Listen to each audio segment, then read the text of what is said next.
As if the McCrispy couldn't get any better, Bacon and Ranch just entered the chat. The Bacon Ranch McCrispy, available at participating McDonald's for a limited time. Ba-da-ba-ba-ba. Scott for Scott's here. Do you hear that? Bring the mic in close. That's not how the grass should sound.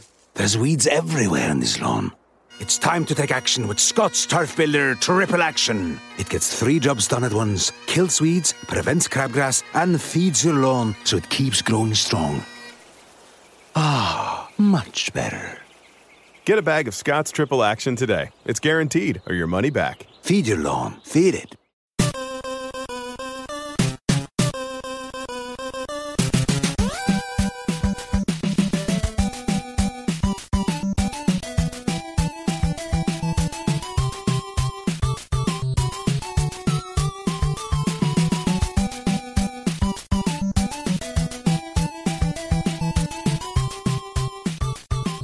Welcome to the family here on Purple Mafia. I'm your host, Paladino Joey, or Joey Awajan. Purple Mafia is available on thesportstuff.com and on iTunes. I thank each and every one of you always for downloading and listening to this show. It's nice to be back on the air again doing the show, but the circumstances not quite what we were hoping for in today's game in any stretch of the imagination. But it's in a lot of ways classic Minnesota sports. You get your hopes up. You get confident, you start believing in the team, and then somebody, whether they're good or bad, rolls into your house and whoops your you-know-what with a 30-13 victory. And, of course, the hated Green Bay Packers were the team to get that done today. So not only are the Vikings no longer in sole possession of first place, but the Green Bay Packers hold the tiebreaker, and with the fact that they won in TCF Stadium, it doesn't end the Vikings' chances of winning the division, but it sure puts a damper on it in the biggest way. I mean, it makes it, well, I'm not going to say virtually impossible, but it makes it awfully hard. Right when you thought the Green Bay Packers were ready to implode, right when you thought they weren't getting along, and this was the year they were going to just explode, and the Vikings had a chance to just take off with this division. 8-2, Packers are 6-4. What a difference just a couple hours can make in your season. And it's once again the case this season with this time the Green Bay Packers. I mean, how many times have they rolled into our house and done this? I mean, I can go all the way back to 2000 when the Green Bay Packers were in second place. The Vikings were in first. They had a really strong lead in the division, a stranglehold. They had a nice young rookie quarterback named Dante Culpepper at the time. We were ready to bury that Packers team, and they rolled into the Metrodome and kicked our butts. And it was like, what just happened here? And that's kind of similar to what happened today, though. Let's just say this one's a little bit more emotional with questionable calls or non-calls by the referees time and time again, particularly in the first half. In fact, most of it was in the first half, but then again, most of you will say it drug into the second half. It was just a little bit quieter. That first half really buried this football team, though. I mean, you cannot go in to halftime trailing 16-6 at home against the hated Green Bay Packers, who, yeah, breaking news as it happens, they have the Vikings number. Without a doubt, they have the Vikings number. I heard a little chuckle in the background. It's true, though. I mean, they do, and it's unfortunate. I don't enjoy it at all. I don't think anybody does. You're going to hear a lot of rants once we get to the fan interaction, but you're going to hear some rants from me now because this is my show now. You know, you guys don't get to come until segment number 3, so that's just how it goes. It's like, where do you begin with this? Like, what do you want to talk about? There's like a million topics here you could get to, but there's only so much time allotted to do a show, isn't there? Now, really, there's no limit to how long a podcast can be. I mean, there you got the Intellivisionaries podcast, which goes on for 6 hours, but of course they record it over several different days and piece it together in a beautifully done production. But this is a football show where it's like a game-by-game type of situation. I don't think you're looking forward to a 6-hour show or even a 2-hour show. This may eclipse the 1 hour, go past 1 hour, though. Don't be too surprised, just like last week went to 1 hour and 15 with the excitement and the anticipation of the Green Bay Packers coming into TCF Stadium. What an excitement it truly was. So exciting. And it's just, we're confident in everything, and I was hoping, the clutch ability of this football team that they showed this year, that things were different this time. And you have a better coach, and yes, we do have a better coach. There's no denying that. You have a competent quarterback, and you know what? He was competent today. Damn it. He was not Christian Ponder getting us slaughtered 41-0 or whatever it was in Green Bay. I don't even want to remember it. I kind of erased that from my mind because it's just, let's just say it's not important. He was competent out there. But he was also getting the crap beat out of him. He was left.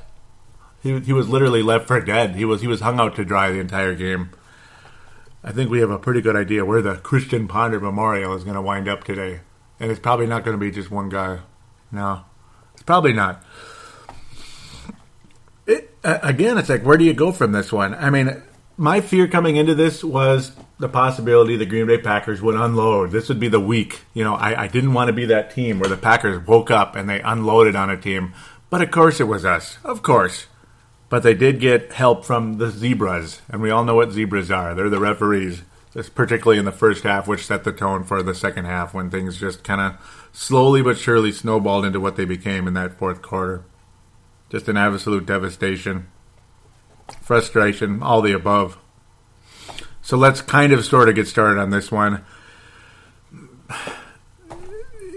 Ultimately, it's going to be an emotion show. It's not going to be as much of like what I like to do where I'm like telling a story, painting a picture. But then again, I guess I will be painting a picture over the course of this one because the Packers got every bounce of the ball, particularly in that first half. And again, like I keep saying, I keep reiterating, it set the tone for the second half and ultimately for the final result of 30-13. Just an absolute joke, an absolute frustration. And ultimately, the title of this episode is Ripped Off. Because I felt ripped off. I mean, this is a Sunday. We're all looking forward to watching the Vikings and Packers in TCF Bank Stadium. And I felt we got ripped off today. And I'd like to get my Sunday back. I wish I could press the rewind button and erase this and just start Sunday over and just pretend the game never happened because, it's just like a bad dream. You just want to wake up from it. It seemed like right out of the gate, the Vikings could not get anywhere because Teddy Bridgewater was on his back. But then again, I suppose late in that first quarter, things looked a little bit positive. It looked like there was a chance here after the Vikings were able to stop Aaron Rodgers and the Packers into only a field goal, which was, well, thank God for that. I mean, they easily could have had a touchdown there, but there were some miscues by Green Bay. They couldn't complete certain passes. They were missing on routes and such. But then a wonderful pass from Teddy Bridgewater, literally right on the money, where only Kyle Rudolph can get it. And the next thing you know, he's wide open for 47 total yards for a touchdown. And that's a guy that really, really was deserving of the Christian Ponder Memorial last week to go along with Andrew Sendejo. But ultimately, he really stepped up to the plate today, and congratulations to him after dropping that gimme touchdown last week.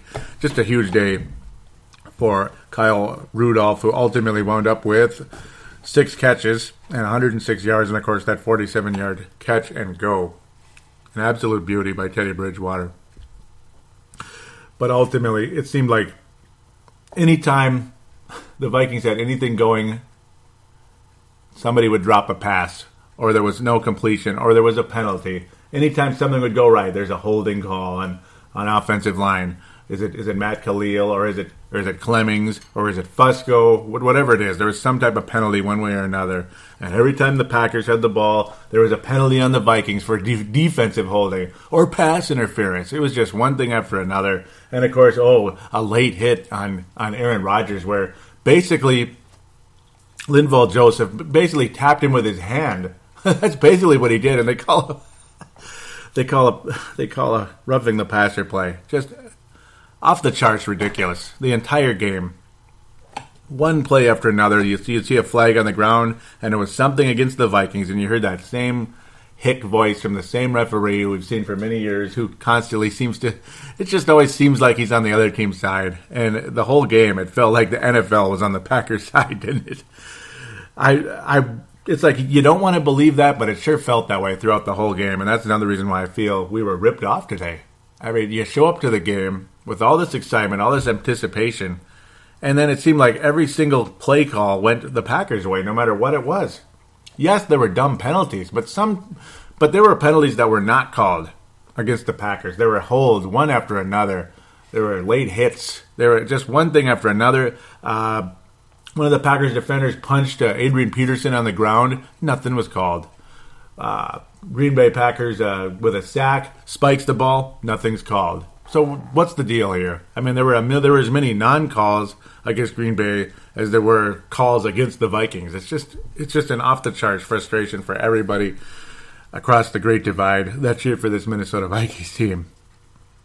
Ultimately, Aaron Rodgers, no matter what happened, though, no matter how good the Vikings defense would look, there'd always be some miraculous play. When it's 3-13, he'd hoist the ball up. James Jones comes down with it. Oh, he'd bobble it, but then he'd wind up with the catch anyway. And, of course, here we go again. Another Mason Crosby field goal. And no matter if it's windy out, if it's cold out, no matter what it was, Mason Crosby was like when he's basically Blair Walsh in a Green Bay jersey, where he'll struggle, he'll miss 3 or 4 kicks in a row, and the next thing you know, he'll make like 15 in a row. And guess what? We were a part of his 15 in a row today when he made all 5 of them, including a 52-yarder late in the game. But yeah, who cares about that? That was just kind of that was just polishing off the beautiful picture the Packers painted on our football field. There was a lot of yellow in that paint, though, unfortunately, and we know what that means. Late in that second quarter, it looked like the Vikings were completely dead, and I was thinking they weren't going to win. At that point, when Teddy Bridgewater went down, which was a shoulder injury, I was wondering, was it a hand or what was it? But ultimately, it was a shoulder injury, as he was just smeared into the turf. Obviously, the turf is going to be harder today than it is on other days because it's been below freezing consistently of late. We know what happened to Brett Favre years ago with the concussion, though I think they have things fixed up a little bit compared to about 5 years ago now, or is it 6 years? No, 5 years ago, 2010. I don't want to remember that year either. Ultimately, though, when you saw Sean Hill in there, it's like this game is completely over. There's just no way the Vikings are going to win this game because you know who the Packers are. You just knew who they are. It's the same story every single time, pretty much, for the last 20-some years. They're the spoiled, rotten little bullies that come in. They get their way no matter what it is. No matter what it is. A call or some miraculous play or, okay, gosh darn it, they're better than us. Well, okay, I'm glad they're better than us because I guess they are. And it showed today in a lot of ways. But at the same time, don't you just hate seeing it? And don't you just hate hearing the Packer fans, as many as there are in that stadium every single year, no matter where we are in the Metrodome, TCF Bank Stadium, or U.S. Bank Stadium coming up, you're going to hear a lot of noise, a lot of racket every single time a little small thing goes wrong for the Vikings or a big thing goes wrong for the Vikings. You're going to hear the same loud cheering, and it's not even really a home game, and you'll hear from a lot of that in the fan interaction. It may seem like I'm going in circles right now, but how could I not be going in circles? I mean, the game is just kind of going in circles right now. It's like a dryer or a washer right now. I mean, it's basically what it is. Not much real positivity that came out of this game, other than Teddy Bridgewater was pretty sharp. He wasn't a star out there or anything, but he was awfully sharp. It was 80% early on. Ultimately wound up with 37 attempts, 25 completions. Well, I should have said it the other way around, but almost 70%. 296 yards, but of course, about 80 of that or so is like you could call it garbage time when the Vikings were kind of padding stats late in the game. So Bridgewater's numbers, well, they were close, at least the completion percentage, and the quarterback rating is about correct despite the stat padding, but of course the yards, they look a little bit sexier than what he wound up with. See, Aaron Rodgers' completion percentage was under 50% because there were a lot of miscues. It wasn't necessarily because he was throwing incomplete passes, but it's the reason the Packers have been struggling the past several weeks was the miscues, and you hoped and prayed to God that was going to come back and haunt the Packers and they were going to lose the football game. That's ultimately what cost the Packers the game against the Seattle Seahawks last season in the NFC Championship game. Otherwise, Green Bay would have got beat by New England. Wink, wink. So I would have liked that probably almost more. I mean, then Seattle didn't get to go to the Super Bowl, but okay, either way, it was nice to see Seattle lose and Green Bay lose. So, yeah, last season ended extremely positively for me. There's only one other scenario that would have been better, and I mean that with full sincerity. There's only one other scenario that would have been better, and that's obviously, you can pretty much fill in the blank there, or read between the lines there. The offensive line today, can I just say this straight out? Because, well, no, of course I can, because all of you are saying it. They flat out sucked.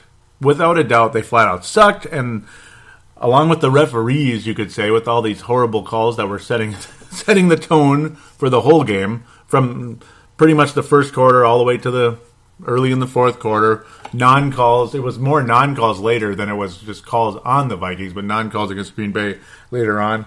But the offensive line really set the tone today as well. And yes, I will credit the Green Bay Packers defense, but it pisses me off when they get lit up by teams like, not like Detroit, but other teams earlier in the season. I'm kind of blanking on it, but ultimately, when they get beat, when they give up a lot of points earlier in the season, and they're really not necessarily known for their defense being all spectacular. They got lit up by Carolina. That's 37 points. They got beat by Denver 29. They gave up 23 points to Chicago, 28 points to Kansas City. It's not a terrible defense. It never really was, but it's classic how they always look unbelievably good against the Minnesota Vikings. There's always an awesome pass rush, and they're always in the backfield when Adrian has the ball, and he's always getting tackled for a loss, or he's getting a 1 or 2 yard gain. They always seem to play 10 times better when they play against the Vikings, and it's frustrating. Yes, they earned their victory today, but the offensive line certainly didn't do the Vikings any favors. They did the Green Bay Packers a lot of favors today, without a doubt. To me, the offensive line is the most frustrating aspect of this team. It's really been a situation that has plagued this team at least since 2009. And I remember people were scared to death when Brett Favre came in, like, uh-oh, is this offensive line going to get him killed? And, I mean, you could go back even further, all the way back to 2001, August 2001, and what happened with Corey Stringer. It could go all the way back that far. Though it had some promising seasons here and there, but the last couple, 3 or 4 years, though, holy moly, has it been an unbelievable frustration. And Matt Khalil had about 1,000 penalties called against him in this game. He was beaten badly time and time again. And okay, he has a toe injury. And last year he had a knee injury type of situation. And here's the thing. Yeah, I understand the guy is playing hurt and such, but if it affects his game that much, maybe he shouldn't be in there. If he's just going to go out there and get us killed, maybe he shouldn't be in there. How about you sit him down and let him heal up for a week or two? Or last year, maybe he shouldn't have been playing the second half of the season because he was completely pathetic. He got the Bridgewater and Matt Castle killed the whole year last year, and Matt Castle and such the year before. The guy's been a huge frustration, huge disappointment. Whenever he gets hurt, he's pretty much useless out there, and that's what took place throughout the entire game. And the rest of the offensive line, again, did not do Teddy Bridgewater any favors today. Almost got him hurt again. He was sacked 6 times in the game, but it felt like 60. I mean, it was time and time again the guy was on his back. Dontone Jones was the guy that spiked the ball after his second sack on Teddy Bridgewater. Ultimately, and yeah, there were 6 sacks today. Clinton Dix was able to get a sack as he rushed Mr. Teddy Bridgewater on a play where Bridgewater didn't even see him. Luckily, that wasn't during one of the injuries. I can't remember which player it was. I believe it was Mike Daniels, when Bridgewater hurt his shoulder, but luckily came back in. That was nice. We appreciate that. Ultimately, the running game, again, a huge victim of the horrible offensive line play, the horrible blocking throughout the game. As Adrian Peterson only wound up with 45 yards, and it felt like even less than that, ultimately. 3.5 a carry, that's not the worst ever, but the Vikings basically had to give up on the rush because they were trailing the whole game. The other side, though, when you talk about the running game, the Vikings couldn't tackle Eddie Lacy for their lives. They couldn't tackle Eddie Lacy at all the whole game. He'd struggled the whole season, and of course, he probably listened to Prove Mafia. No, I'm kidding. Where I was talking about how he'd basically been a non-factor. And James Starks is now, I guess, the starter for the time being. But the whole game, it was like the handoff to Eddie Lacy, and it was 8 yards later. It was like 7-8 yards later. And in a lot of ways, you can compare this week's Green Bay Packers team to the Minnesota Vikings against the Oakland Raiders last week. With the way the passing game was more than good enough, ultimately, and the running game was extremely solid. Ultimately, how it's just Eddie Lacy just kept going forward, time and time again, and there's no stopping him. And when you're in a situation like that, there's no way you're going to lose the game. And that's what Adrian Peterson did to the Oakland Raiders last week before he had that 80-yard run, which ultimately that's what made his stats in the 200 range versus 120-ish. Oh, man. You could just totally tell early in the second half the Vikings were not going to win the football game because they could not get even they couldn't even get a first down, or they'd get maybe one, and then it's time to punt again. And then here come the Packers slicing through the Vikings defense. Oh, he made a nice stop, but Mason Crosby made the field goal. And then it happened again. Exactly the same. Cut through the Vikings defense. Oh, nice stop, but Mason Crosby made the field goal. And the Vikings were not adding to their score.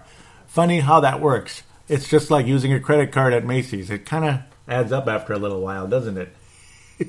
You don't pay off your bill, but you keep adding to it. And you don't pay it off, and you keep adding to it. That's what happened to the Vikings. They were in a lot of debt today out on the football field. And that's pretty much the story of the game, ultimately. Now, Teddy Bridgewater on his feet, he was absolutely fantastic throughout the game. He was doing the best he could anyway. I mean, he wound up with 43 yards. That 18-yarder was fantastic, though, how he just rushed forward. This was, of course, after the shoulder injury. It gave us hope.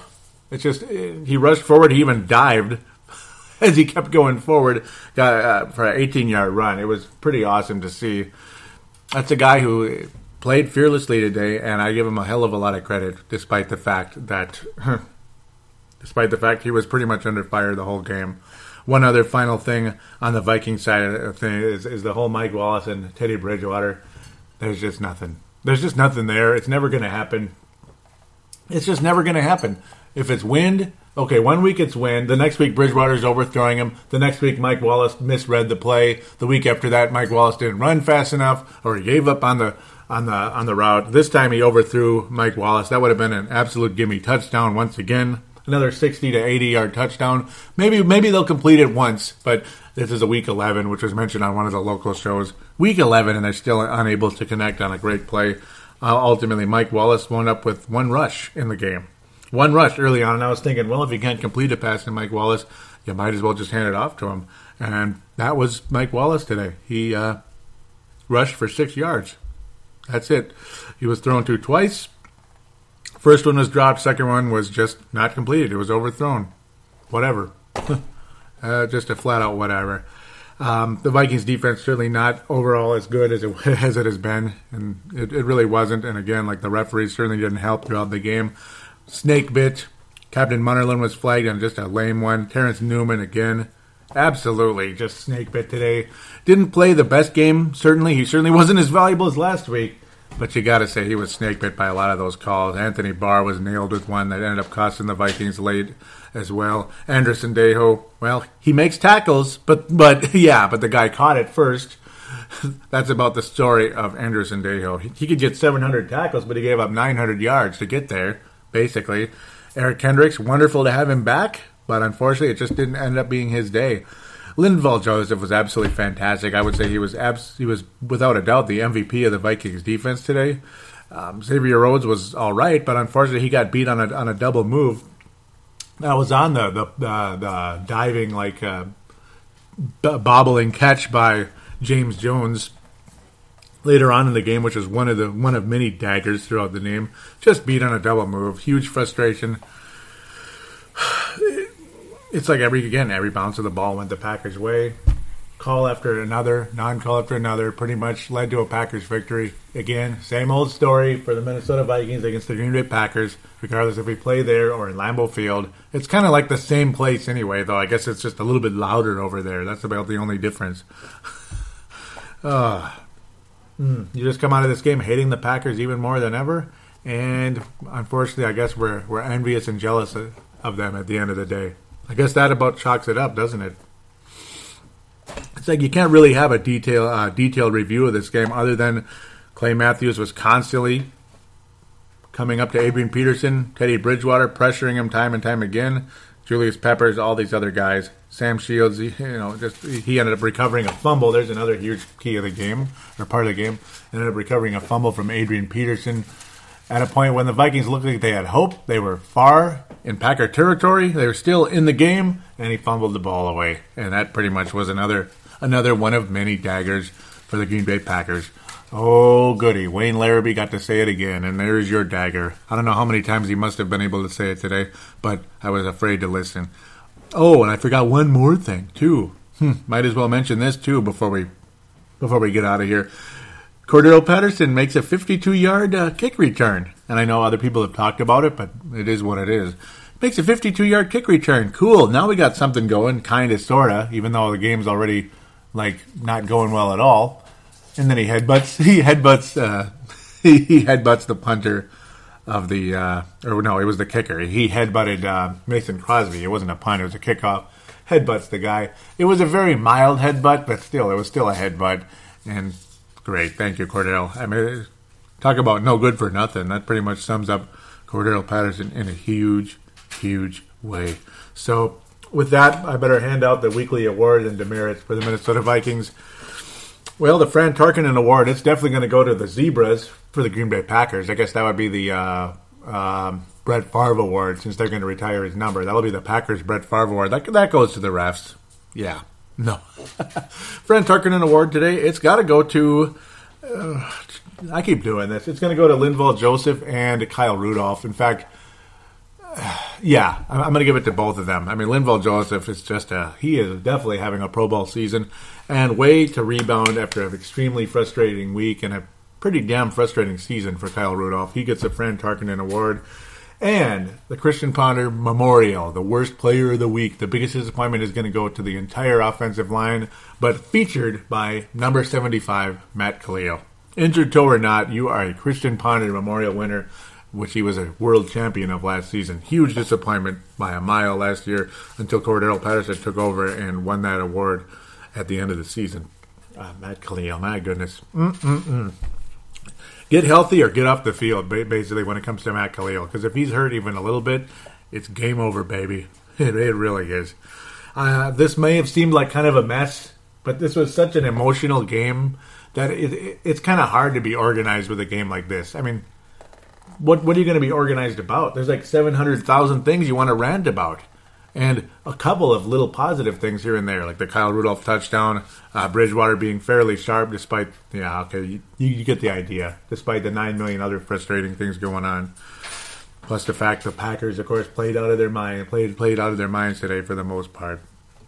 So that's going to wrap up segment number 1 before I quote-unquote ramble on anymore. Let's get out of here and let's come back for segment number 2, NFL/NFC North Roundup and preview for next week, right after this.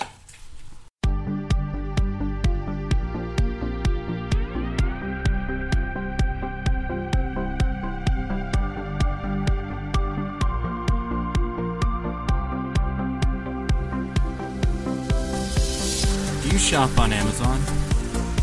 Did you know that you can support this podcast just by doing your normal shopping on Amazon? It's really easy to do. Just go to thesportstuff.com and click on one of the many Amazon pictures. Do your normal shopping, and Amazon sees that we referred you, and they give us a percentage. We'd like to thank you in advance for supporting thesportstuff.com, and please use our Amazon link. Now enjoy the rest of the show. We are going round like Saturn dreams.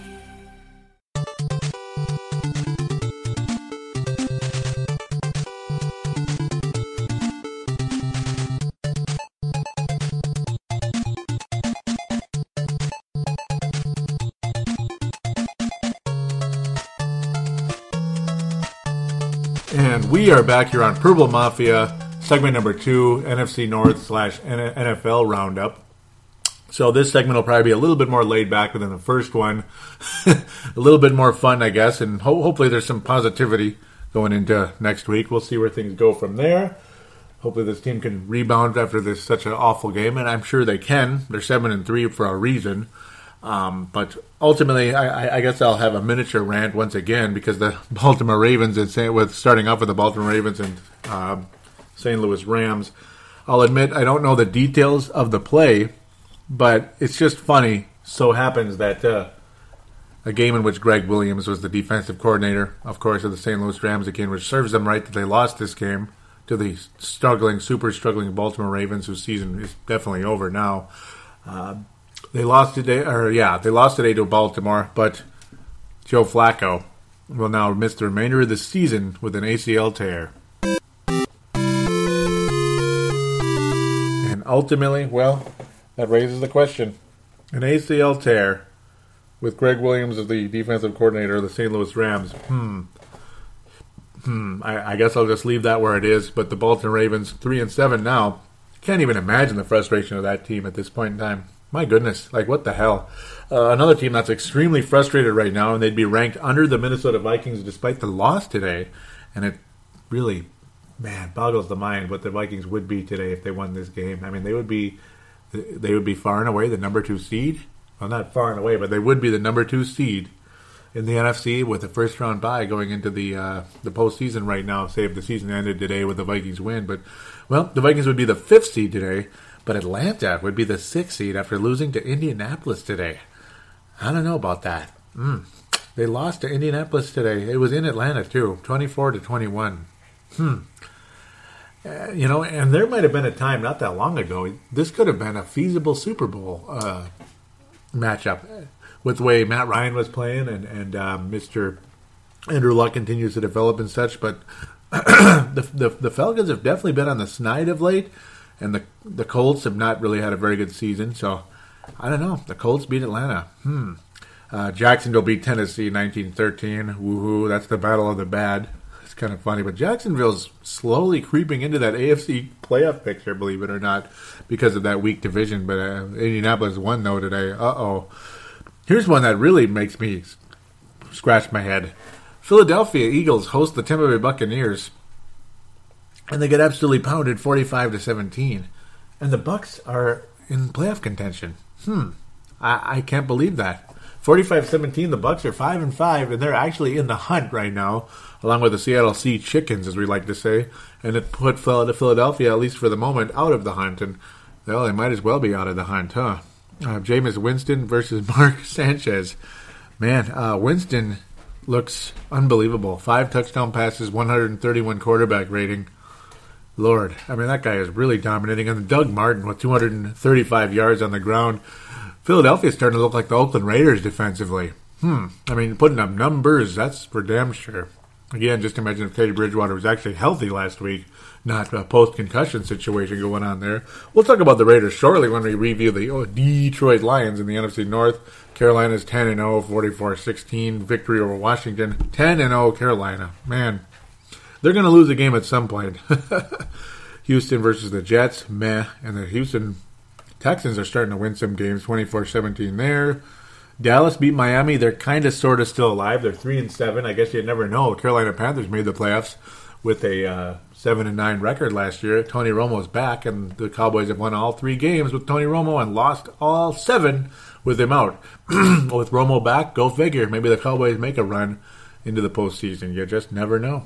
Seattle beat San Francisco. No surprise there, and they're back in the hunt. Oh, goody, which scares me a little bit because the Vikings better take care of business in these upcoming games. It's not going to get any easier. The Chiefs roll over San Diego, and they're just about to compete against Denver for that division. But I suppose we'll talk about Denver here in 3 seconds. Cincinnati and Arizona is playing in the background right now, and yeah, Cincinnati's winning right now. But well, go Cardinals, damn it! I hope the Cardinals win. So let's actually get to the NFC North now. Let's go to Chicago one first, I guess. They lost today, 17-15, the Denver Broncos in the post-Peyton Manning era, an unofficial post-Peyton Manning era, we'll call it. Osweiler, old Osweiler, Brock Osweiler. What kind of name is that? I don't know. It's like he sounds either like he's like some kind of creation in a lab, like he's a machine or something, or he's from the South or something like that. Brock Osweiler, or something like that. He looked pretty good, actually. he did look pretty good, and this was on one of the games pre-Minnesota and Green Bay. I don't even want to talk about that anymore. It's Minnesota, Green Bay. Ugh, not until we beat them in Lambeau, anyway. Jay Cutler sucked against his former team. Did not really have a very good game. He's kind of back to being Jay Cutler again, I guess. And Brock Osweiler's quarterback rating was almost 130. He was awfully sharp, about 75% completions, 2 touchdowns, no pickoffs. Awesome game for them. Ronnie Hillman as well with over 100 yards. Denver's defense shined bright against Chicago, and the Broncos are 8-2, despite Peyton Manning being out for a while at minimum, if not Osweiler's going to be taking over anyway. And the Bears are kind of sort of out of the hunt again, I guess, even though the NFC is still kind of a mess. It's top-heavy, but it's kind of all over the place right now. Broncos still 8-2, though. They just may end up with a first-round bye after all over there in the AFC. Not sure what they're going to do after that, though.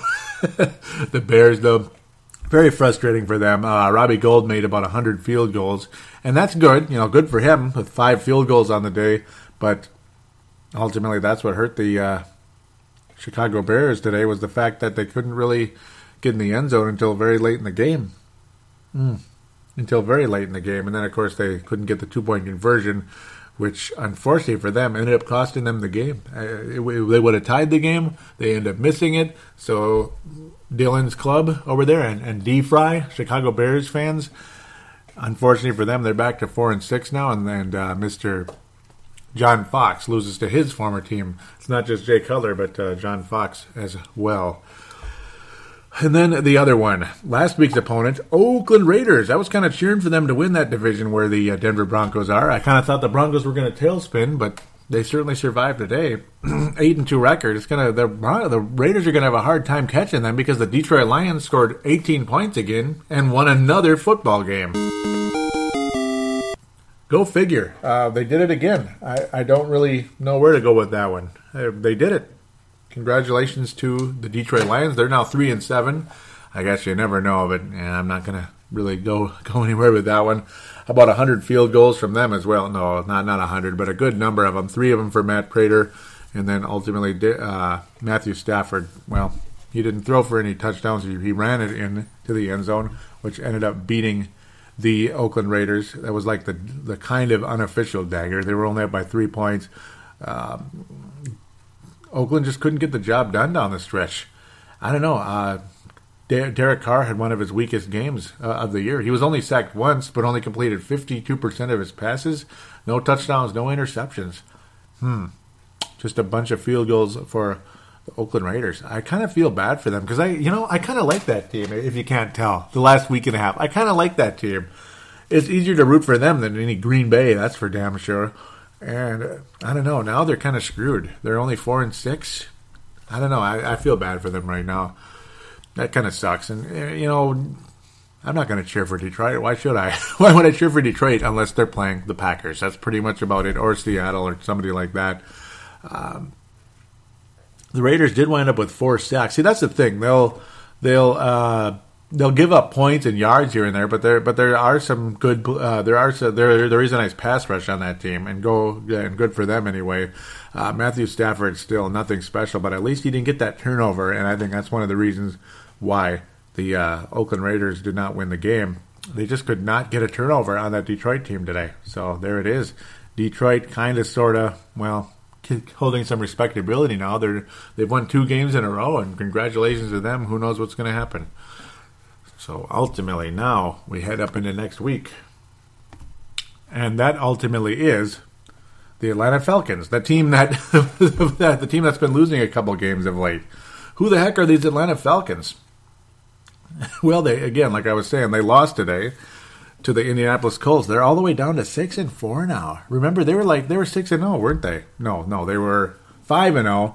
They lost to New Orleans 31-21. Then they beat Tennessee. Yeah, that's basically who cares? It's one of the worst teams in football. 10-7. They only mustered 10 points against the Tennessee Titans. Then they lost to Tampa Bay. At the time, I remember thinking, what the hell? They lost to Tampa Bay. But now it's they lost to a pretty good team. And then they lost to San Francisco.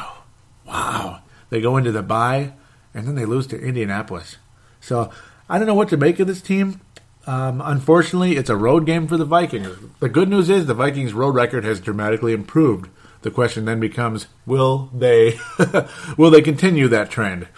I hope so. I think the Vikings can beat Atlanta, and a game like this, if the Vikings go into Atlanta, Georgia, and win, I think that really, obviously, makes their playoff chances incredibly high because Atlanta is in the playoff hunt. Right now, again, they would be the 6th seed.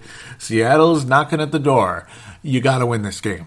You got to win this game. Atlanta has got to win this game as well, because if Atlanta loses this game, they're just about screwed, because Tampa Bay and Seattle are knocking on the door. Tampa Bay Buccaneers hold the tiebreaker at this point in time over the Atlanta Falcons.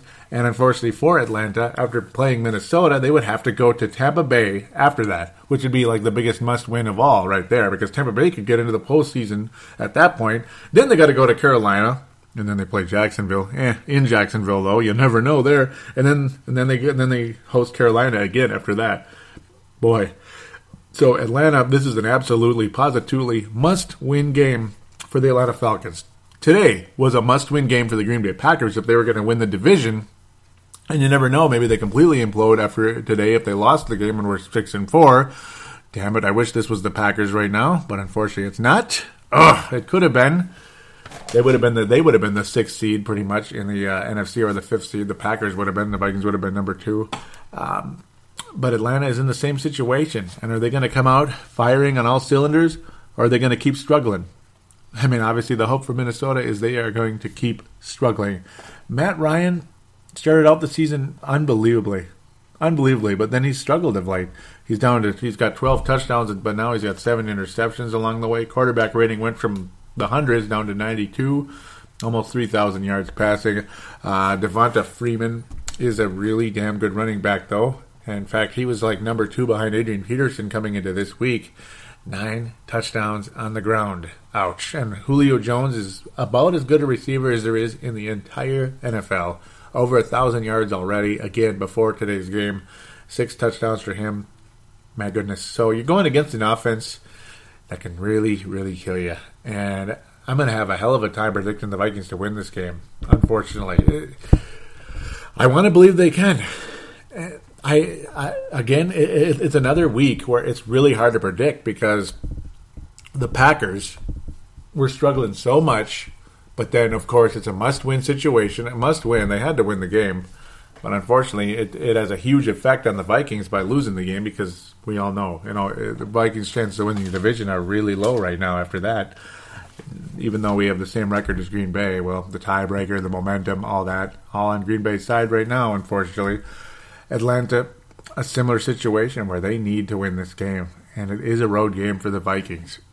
I really want to pick a victory, and I'm going to try to. I'm going to attempt to pick a victory. I'm going to attempt to. I don't know, though.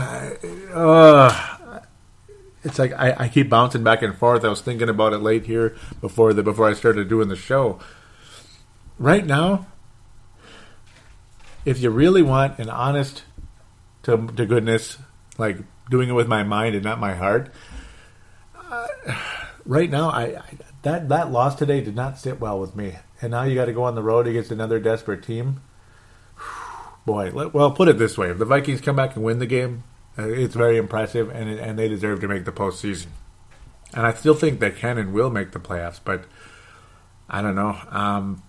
I've got a real crappy feeling going into this one, actually. I wouldn't be surprised if Atlanta had a good game and they ultimately win it. I don't know. I mean, the Vikings won the game way back in 1999 in Atlanta. I remember that one fairly well, but that's a long time ago, obviously. I don't even know why I'm even bringing that up right now. The Vikings' success against Atlanta has not been good over a while, and that running game, the way Lacey ran through the Vikings today, it scared the crap out of me. And who's to say Freeman won't do the same for the Atlanta Falcons? Unfortunately, I'm going to go with a 27-24 victory for the Atlanta Falcons right now. I hope I'm dead wrong, and I mean dead wrong. But right now, I'm going to have to think with my mind and not my heart. My heart says the Vikings are going to win it, but my mind says the Falcons are going to win it. So I'm going to stick with that right now for the time being. 27-24. Atlanta's offense just a little bit too much. And, of course, the whole home game factor and the hometown call, all that nonsense, even though the Vikings didn't get that today. But I guess, well, Green Bay and Minnesota are so close, there's no such thing as a hometown call until you get to Lambeau Field. Then there is. That's just how this league works, unfortunately. For whatever reason. They love the Packers, man. I mean, the NFL would die if the Packers didn't win today. It just seems like that, doesn't it? So, ultimately, that's what I'm going to go with. I hope I'm wrong. I'd love to see the Vikings be 8-3, but right now I think they'll be 7-4. And then after that, well, you could only hope for the best for the Vikings. After that, the Vikings would host Seattle. I think they'll win that game right now. I think they can win. That's a must-win game, absolutely. And I think the Vikings would win that one. At Arizona, not sure. That's a tough one. Home for Chicago, win. New York Giants at home here in the TCF. Like I'm saying, I think that's a most likely win. And then at Green Bay, well, it's you better make up for it and win that one. But I don't know. Far away and impossible to predict at this point in time. So we'll be back for the fan interaction. It's time for you guys to take over and get pissed off at the Packers and pissed off at the performance of the Vikings as well after this.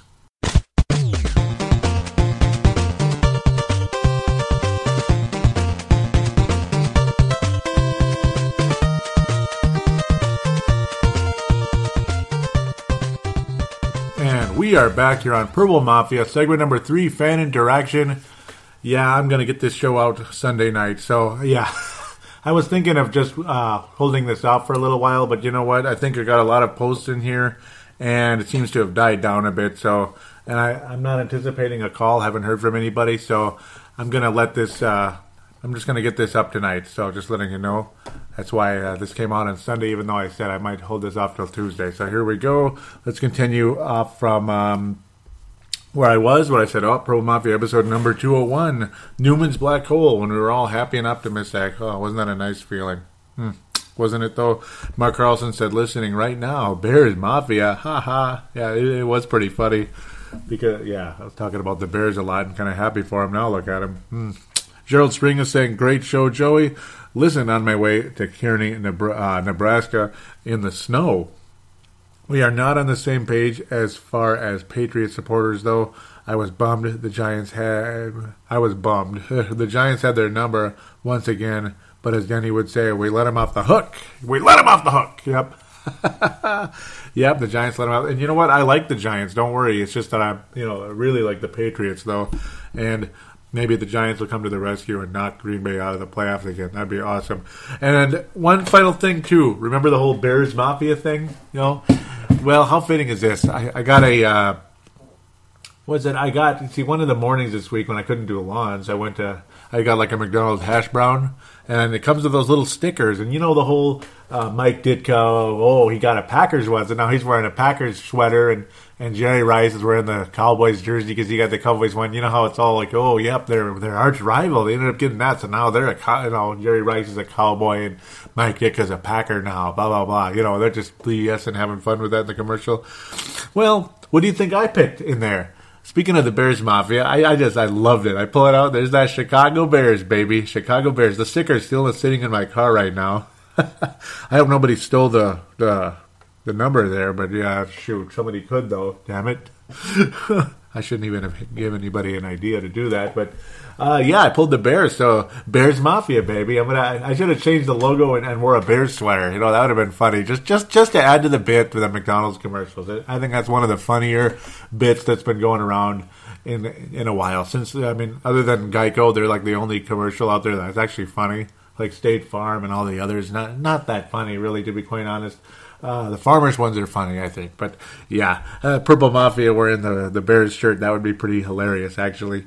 I should have done it, man. Vikings versus Packers in-game thoughts. Well, lots of F-bombs. Me and Justin Mayer Henry and others were just irate during this game. There was a lot of fall colors on the field, and it wasn't in the Vikings' favor. There was a lot of zebras and fall colors were all over those fields. We're all over the field right there today.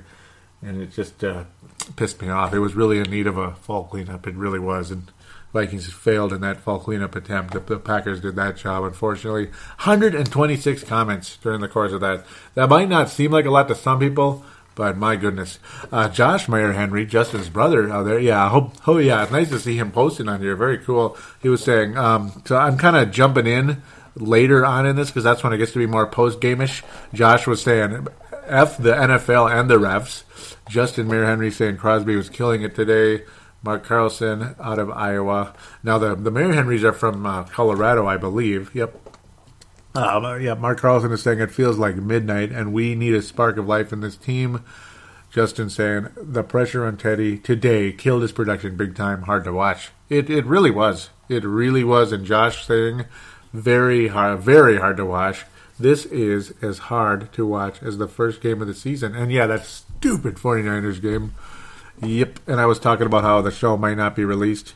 But I don't know why I put will not. I should have put may not. I apologize for that. Mark Carlson saying always cool with that. So yeah, this show will be up earlier than most of you probably were expecting. In fact, all of you. And I apologize if it's kind of like annoying that I'm changing everything. Well, let's see. Brett McCarthy saying O-line sucks. Teddy is under siege all day. And Luke Rasmussen saying late games. How long does it take to produce a 20-minute podcast? Please record, save, upload. Right? 20-minute podcast, huh? And yeah, Tony Coleman was saying 20 minutes. Have you listened to Pro Mafia lately? More like an hour. Take the time you need for a good show, Joey. I'll wait patiently. And yeah, it's going to be an hour, all right. It's already about 50 right now as I'm watching that thing scroll on the screen here. And Luke, I don't know if he listens or not. Yeah, Luke Rasmussen. Yeah, we went to school together years ago. He's 2 grades older than myself. He's in my brother's class. Yep. Does he? And I think he might be saying 20-minute podcast because Luke, for some strange reason, is a Packer fan. I don't know what happened because I know he's from Minnesota, unless I'm completely blanking on his history. Pretty sure he's from here. I don't know what changed or if he's always been a Packer fan or what the deal is, but I'm guessing he's being sarcastic in terms of like it's only going to be 20 minutes now because after this one you're not going to want to say anything. I'm pretty sure that's what he meant there. But and I'll say on the air, happy birthday. It's Tony's birthday, Tony Coleman's birthday. And I'm really sorry that things turned out the way it did. I mean, but it sounds like he had a pretty happy birthday otherwise though. He was saying how the icing on the cake would have been the Vikings beating Green Bay today would have been a huge icing on the cake. And I'm sorry they let you down today. I mean, they let us all down. It was extremely disappointing. But again, happy birthday to Tony Coleman indeed. And I was saying and I actually posted in the post-game thoughts. Malcolm clicked like in there. I don't know if he commented. Hopefully. I missed hearing from him. He says, I'll open up this time by reiterating what I've been saying for the last hour. I feel absolutely ripped off, and I would like my Sunday back. Now we get to go back to work tomorrow. Yay. And that's exactly how I do feel. And the one other thing that was driving me nuts, which generated some reaction here, was saying, I just love hearing Go Pack Go in TCF Bank Stadium. Just love it. I won't say any more because I will get in huge trouble. And again, read between the lines. And no, I'm not going to say anything. It's stupid to say anything, so I'm going to leave that alone. I really am, and I shouldn't even be thinking any of this stuff. But my disdain and my frustration is off the charts. And when my competitive juices start flowing and the game goes that direction, I'm telling you, and as obnoxious as that fan base is, as obnoxious as those players are, like Randall Cobb is, man, every time he makes some kind of play, he's got to make a big scene about it, and it drives me nuts. And that spike in the ball after the sack, the reason why that wasn't called for a taunting, I have no freaking idea. No idea whatsoever. Zero idea. So let's continue. Justin Henry is saying that was driving me nuts. Mark Carlson saying that was upsetting here too, way down in Iowa. Tony saying I get so aggravated that a home game against the Packers is never a home game. Blah. And yeah. That's pretty much right there. That sums it all up right there. It's never a home game. Every time the Packers make a big catch or this or that or a sack, it's a big loud cheer in our stadium. Does that not piss you off beyond belief? Don't you feel like you're getting invaded? Again, I'm going to leave those topics alone. Justin Mayer Henry saying we will just have to beat them the last game of the regular season. That's an optimistic thought, and it's also like a, you know what, yes. I really hope we do, Justin. I really hope we do get the job done there. Let's kick their butts. Let's absolutely kick their butts, man. Justin continuing in the main thread saying, I'm not going to blame the refs. They didn't help at all, but that O-line was hanging Teddy out to dry all day. Peterson was a stinker, too. Ponder Memorial goes to that O-line. Yep, you hit the nail on the head there. as far as Fran Tarkenton Award. The squirrel from the first half was the best part of this game. And damn it, I almost forgot about that. Good thing you mentioned that. That was cool. It was fun how they showed that, covering everything here on Fox Sports, here Fox Channel 9, or not Fox Channel 9, but Fox. They're covering everything. All the way down to the squirrel running down the sidelines. And he was staying in bounds, too. It was pretty impressive, actually. Pretty impressive. Brett McCarthy saying, we looked flat. Offensive line was terrible. Teddy was under siege all afternoon. No run game. Need to go shopping in the offseason for linemen. Yep. Packers. Defense looked like superstars. Think we took this game too lightly. I really hope that that's not the case, Brett. I don't think it is, but if it is, boy, do they deserve to get the crap beat out of them in the locker room and all week in practice. Because, you know what, that Atlanta game, as much as it's a must-win game for the Atlanta Falcons, Vikings need to win that game. It would not heal the wound from that Packers loss. It certainly wouldn't, but it would help. It would help to put the Vikings in a secure position of making the postseason this year. The Vikings should make the playoffs, and to me, if they don't, I'm going to be really pissed off. And before I continue, well, I'll say this really quick. Zimmer, I'll finish Brett's line here. He says, Zimmer got to get his boys primed for payback in Packerland. Yep, and that's the final game of the season there at the end of December. Post-Christmas, man, but no, I got my new tree up right now. There it is. Unfortunately, for the first time in my life, I don't have a real tree. But I'll leave that whole story alone. That's just my business and not anybody else's. What was I going to get to? Oh, no. I'm losing my train of thought here. Here it is, yeah. Okay, the fan interaction on the local shows from the people calling in, not necessarily the host. The hosts were being a little bit too nice too, I think. But to hear what I heard from some of the early callers, most of you are going to think that Joey's about to say, "Oh, they're too negative." No, they were too positive, and it pissed me off beyond belief. Because for them to call it, hey, this team has been overachieving all year. So, this is, we're not supposed to beat the Green Bay Packers and blah, blah, blah. You know what? When you're 7-2 and you're at home and you're playing as well as you are and the Packers are playing as poorly as they are, don't give me this BS like, hey, man, this team is overachieving all year. We need to relax. You know what? Okay, I get that you're coming in with a positive point of view, and that's really nice. And yes, the Vikings are still 7-3, which is nice, but it's the same BS I heard 20 years ago back in '94. Oh, we're still 7-3 though. It's a good record. But you gotta win the damn game. You gotta win that game. You're at home, and in that case, the Vikings were hosting the New England Patriots, or not hosting. They were in New England when they were freaking awful. They were awful back then, man. You gotta win that game. 8-2 and 7-3. There's a big difference. And I don't know what it is. If there's some kind of mental thing with 8-2 versus 7-3, it is an unbelievable difference.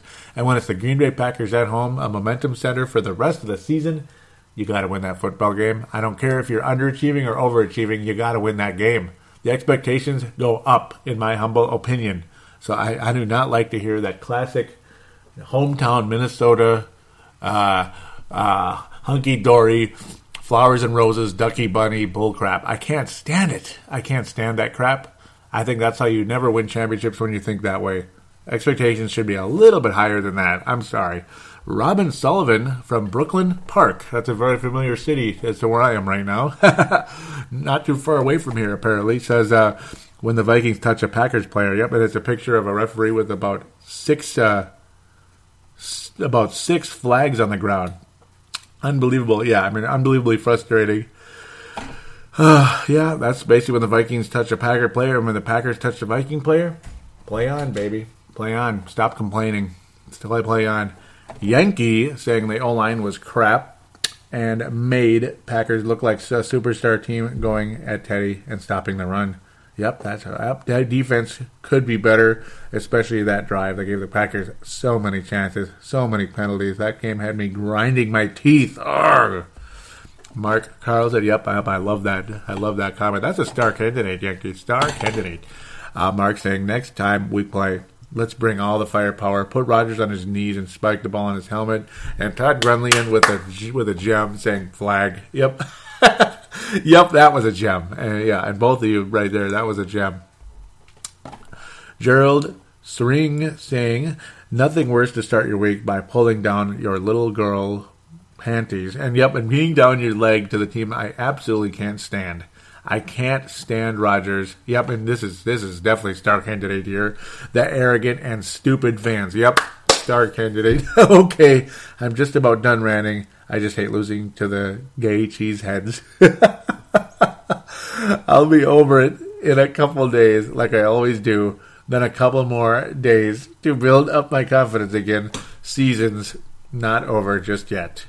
I love that. Malcolm McSween saying out of California, and welcome back to the show, Malcolm, saying once again the Vikings turn to stone once the sun goes down. It's so weird. Yep, exactly.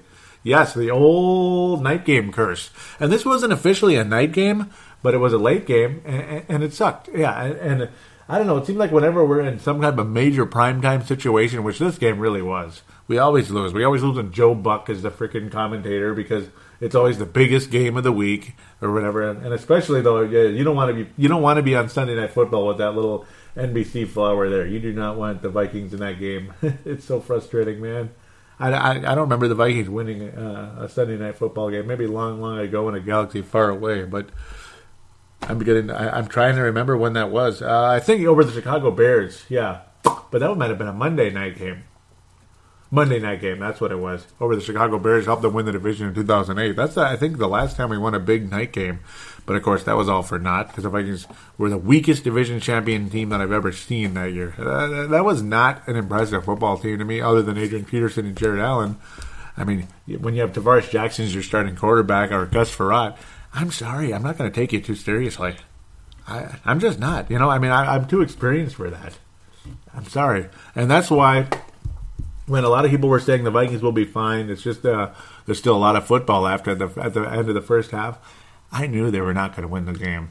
To me, it was plain as day. I mean, it was like plain as day the Vikings were going to lose the game with the way that first half went. I mean, I was telling, I would have been shocked if they won that game, and they did not win the game. And I'm not trying to sound smarter than anybody else. It's just experience. It's experience. This is the Packers and the refs and all that crap. It's experience. I just know how it is, man. It's like, say, you watch a stock behave the way it does for like 20 years, and it's like a similar pattern every single time. You're gonna know the pattern. I'm sorry. Like if the stock has a very repetitive pattern to it, you're gonna know it. And Vikings Packers has a pattern, man. I'm sorry. I really am. Again, not trying to say I'm smarter than anybody because I'm really not trying to. I thought I clicked like on these. So let's go to the Twitter account. Now, this was the Facebook page. I don't even know if I said that, which is terrible. Facebook page. Search on the Facebook search bar, Purple Mafia Minnesota Vikings Show. Click on the one that says company, not group. Company, not group. And then click like on the page, the main like the page, basically. And then, boom, you're in. Wouldn't that be great? For Twitter, at Purple Mafia Show, at Purple Mafia Show. And the feature guy for the Twitter account generally is Dave Martin or Mad Martin out of Scotland. Love to hear from you always, every week. Just fantastic. Always a star candidate. He was saying he was hoping for points on that drive. We need to start knocking nails in that Packers coffin. Oh, I wish we could have. And that was real early, too. Unfortunately, it just didn't happen. Yep, and then Dallas Deitzenbach, who I'll post on here sometimes saying, yep, Wallace irks me to no end. She was saying that to myself and to Mr. Dave Martin. And yeah, I mean, without a doubt. And I was joking about if you can't complete a pass to Mike Wallace, you might as well hand it off to him. Mad Martin was saying, Norv was working his own magic. Yep, he's just kind of making fun a little bit. Yeah, and the offside calls, one thing after another.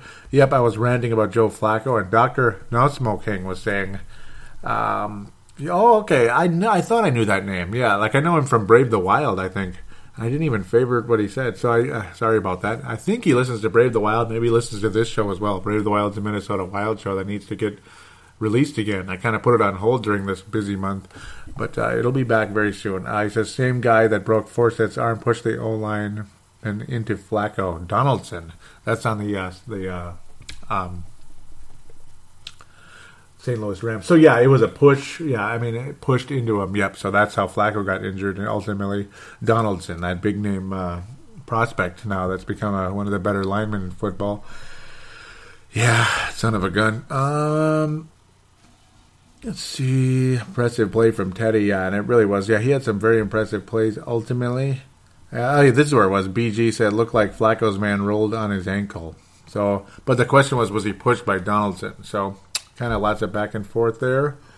Mad Martin was saying QBs are going down fast this year. Don't think I can remember a year where so many backups are playing. Yeah, I mean, there have been some funny years. Or sometimes just the backups took over because the starters were so sucky. Like Minnesota's Gus Frerotte, and in Tennessee you had, what was his name? Kerry Collins. I remember that back in 08, leading the way. I was like, Kerry Collins is still playing? Wow.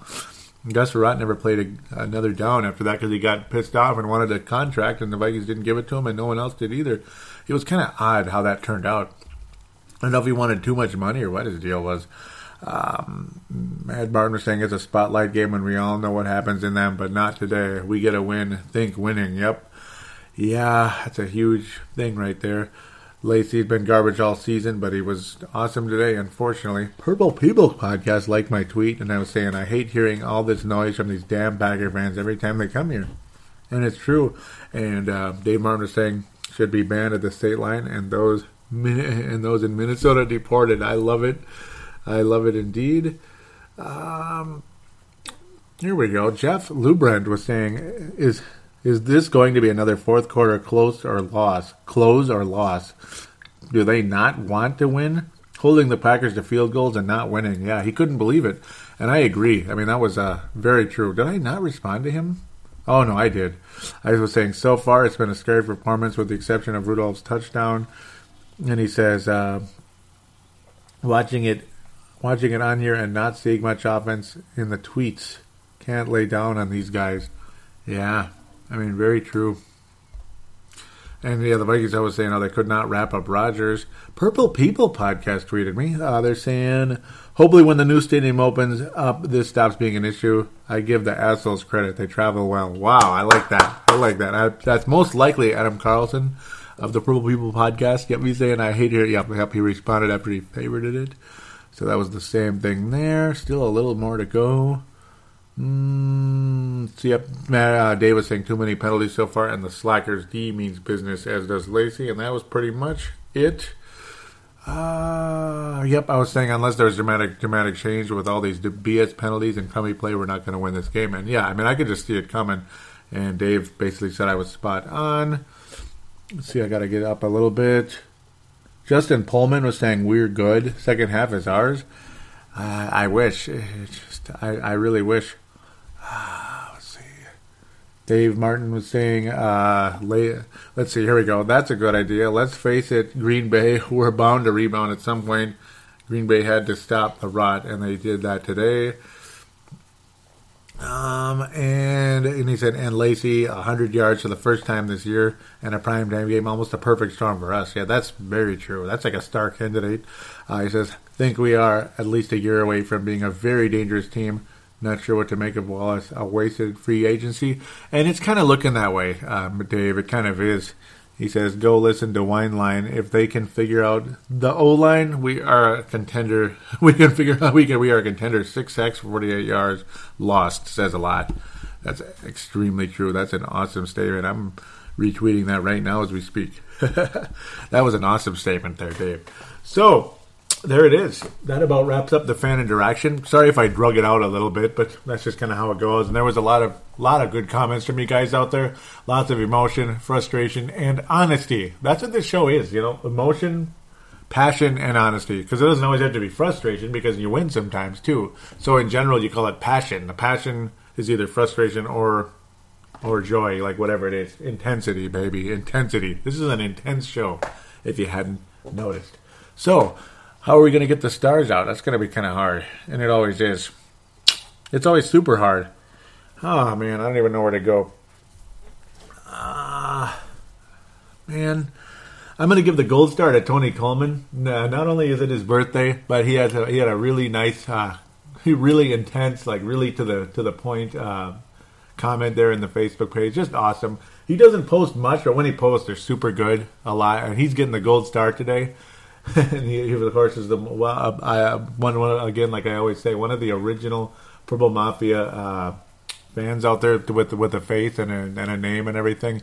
There's so many out there that do listen that have never joined the group or page or tweeted or anything, and be very encouraged to do that. We really appreciate that. But yeah, Tony's getting the gold star today. Silver star is going to Dave Martin out of Scotland. Just awesome, passionate, all that. Love it. Miss Sebastian and Brent today. Really miss you guys a lot. The bronze star is going to go to Gerald String. He had another just phenomenal comment in there. And again, those of you that don't get the stars, it's like, there's always a good chance you're going to get one the next show or so, because you comment, you have such good comments and such. It's obviously nothing personal to anybody. I just get a vibe here and there that this guy totally gets it. That this guy's getting the gold star today. And sometimes people really, really, really, really stand out. Stuff like that. A lot of times you kind of all do, and it's really tough. But it's like I just get a vibe as to what really fits the star. So Tony Coleman gold, Mad Martin silver, and bronze to Gerald String. There you go. That sums it up right there. I want to thank all of you so very much for listening. This is tomorrow's going to be the last day for the fall cleanups, and that's partially why I wanted to just get this done tonight. And again, I could tell the comments were dying down. There wasn't going to be a whole lot more coming, and I have time and energy, and I was kind of sort of on a roll. Might as well get it done now and not mess around. So get her done. I was kind of feeling the vibe. Want to get this thing going. So I want to thank all of you again for listening. And God bless you. Stay warm. It's not going to be as cold this week. But then again, Thanksgiving's going to be an interesting day. And I got to say this before I leave, man. Happy Thanksgiving. It's my favorite holiday. It really is. Because not only is it just a wonderful holiday. I love the turkey. I love the feeling. But it's the start of the Christmas season. I hate the shopping. I hate the crowds. The music is good when it's not constantly on like a continuous loop. Maybe like a different songs. It doesn't have to necessarily be the golden oldies ones. Maybe bleed those in, but have other ones as well. Or just instrumental. I like the instrumental Christmas music better than the vocal music, to be quite honest, when it comes to Christmas, yeah. And, I love when the holiday season starts, the Christmas season starts. And that's what Thanksgiving is. The turkey, the stuffing, the memories. And then, of course, the memories of the Christmas season starting. And I'm staring at the Christmas season right now. I'm staring at that tree. It is literally, I could almost reach out and touch it from where I am right now in my place. Because I've never been able to record right next to a Christmas tree. And it's so cool. This is so cool. It's hitting me right now. It makes me smile. It really does. It's...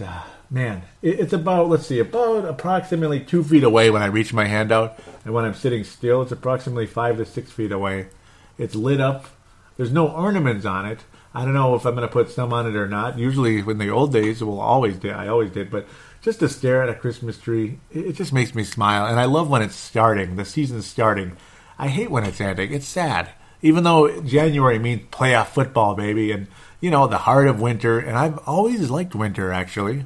I've always liked it, but I really like December with the snow and, of course, and all that. It's so beautiful, the Christmas lights. There's just nothing like it, man. Nothing. So there's many reasons why Thanksgiving is the best.